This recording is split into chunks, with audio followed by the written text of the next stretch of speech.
প্রধান শিক্ষককে আমি ক্লাস 6 থেকে ক্লাস 8 পর্যন্ত তেমন ভাবে তার কোনো ক্লাস পাইনি, শুধু তাকে দেখে গিয়েছি। আমি ভাবতাম যখন ক্লাস 6 থেকে 8 এ চলাকালীন সবসময় ভাবতাম যে আমাদের বিদ্যালয়ের প্রধান শিক্ষক সবসময় স্টুডেন্টদের এই কারণে তাকে হয়তো আমাদের বিদ্যালয়ের প্রধান শিক্ষক করা দেওয়া হয়েছে। আমি যখন ক্লাস 9 এ উঠি তখন স্যারের ইংলিশ ক্লাস 10 এ উঠলে ইংলিশ পাস করার জন্য ক্লাস 5, তখন স্যারের সাথে মিশে দেখতে পারি স্যার একদমই ওরকম ছিল না। স্যার প্রতিটি স্টুডেন্টদেরকে তার সন্তানের মতো মনে করতো। স্যার প্রতিটি স্টুডেন্টের প্রতি খেয়াল রাখতেন। প্রতিটি স্টুডেন্টের ভুলকে স্যার কখনো লাঠির মাধ্যমে সমাধান করে, বরং প্রতিটি স্টুডেন্টের ভুলকে সে বুঝিয়ে সমাধান করেছে। প্রতিটি স্টুডেন্ট যদি ক্লাসে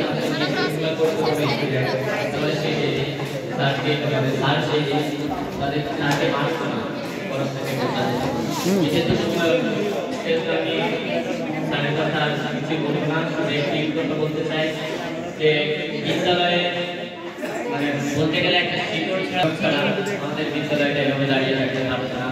তো আমি স্যারের জন্য অনেক দোয়া করি যেন সে তার জীবন যতদিন আসে বা যতদিন এই স্কুলে আসে সে যেন এই স্কুলের কল্যাণে সবসময় স্কুলের স্বার্থে সে চলতে পারে। 6 থেকে খুবই ভালোভাবে পরিচিত, তাকে আমি চিনতাম, আমার মনে হয় সেও আমাকে চেনে, ভালোভাবেই চেনে। তো ক্লাস 6 থেকে 8 পর্যন্ত ম্যাডামের সাথে ক্লাস পাইনি, মাঝে মাঝে কিছু ক্লাস পেয়েছি, কিন্তু ক্লাস 9 এ আসার পর ম্যাডামের ইংলিশ ক্লাস পেতাম। তো আমি একটা বিশেষ একটা জিনিস লক্ষ্য করেছি ক্লাসের সব থেকে খারাপ স্টুডেন্ট যে সবসময় ক্লাসে ফাঁকি দিতে চাইছে, সেও ম্যাডামের ক্লাস করতে আগ্রহী ছিল। সে একমাত্র ক্লাস ম্যাডাম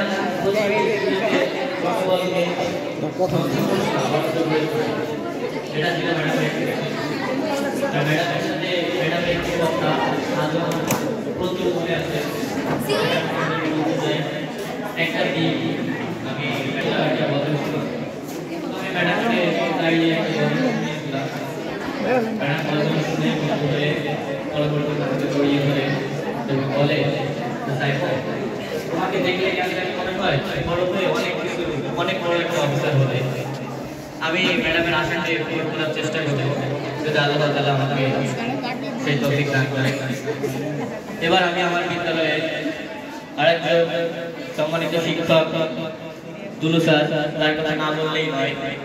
স্যারের ক্লাস পাইনি, তারপরেও আমি স্যারের সাথে খুবই দৃঢ়ভাবে পরিচিত। স্যারের সাথে স্কুল থেকে অনেকদিন ক্লাস পাইনি, তারপরেও স্যারের সাথে আমার রোডে প্রচুর দেখা হয়। আমার স্যারের সাথে ঘটে যাওয়ার একটা বিশেষ মুহূর্ত আজকে মনে পড়ছে।